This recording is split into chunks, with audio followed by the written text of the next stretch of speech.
Connaissez-vous l'ASMR? Derrière cette abréviation, un phénomène à base de voix chuchotantes, de frottements, de grattages et autres petits bruits. Et ça cartonne des dizaines de millions de vues pour des vidéos d'ASMR sur YouTube.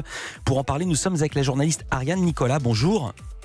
Bonjour Philippe Vandel. Vous signez dans Philosophie Magazine un article avec un très joli titre, ASMR, ouïr sans entrave. Qu'est-ce qui vous a donné envie de vous intéresser à ce phénomène? Tout simplement parce que j'ai découvert la ASMR il y a environ 3 ans, et qu'au début j'ai été je trouvais ça un peu bizarre, je me moquais un petit peu même de ces vidéos. Puis en fait je me suis rendu compte que c'était beaucoup plus intéressant que ce qui n'y paraissait. Et j'ai fini même par moi m'y intéresser à titre personnel, c'est-à-dire que j'ai pas mal écouté d'ASMR, notamment pour me concentrer et parfois aussi pour me relaxer. Je me suis rendu compte qu'il y avait énormément de gens pour qui ça avait une place absolument centrale dans leur vie. L'ASMR, donc ça veut dire réponse autonome sensorielle médiane, et en fait c'est une sensation que certaines personnes... En anglais, voilà, c'est de l'anglais à la base.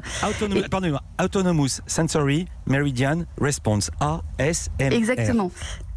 Et en fait, ça qualifie une sensation que certaines personnes ressentent, mais qui est vraiment physique, qui est à peu près au niveau du dos ou du crâne, et qui est suscitée par ces vidéos, qui sont des vidéos qui en fait présentent des images qui sont assez belles, mais surtout des sons qui sont tout à fait étonnants. Et voilà, donc les personnes l'écoutent beaucoup pour faire une sorte de méditation, et surtout pour se relaxer en fait, et parfois pour aussi s'aider à dormir. Ça date de quand la ASMR ?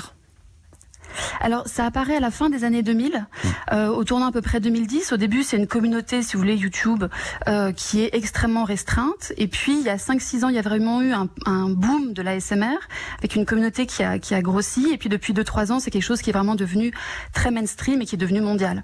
Alors, pour entendre ce qu'est l'ASMR, on va écouter un extrait d'une vidéo qui dure 3h30 en réalité, réalisée par la Britannique Emma Withspread, j'espère que Smith, c'est son nom de famille. Pourquoi on a choisi cet extrait, qui est très étrange? C'est parce que cette vidéo postée il y a tout juste 1 an comptabilise plus de 18 millions de vues et surtout d'écoutes.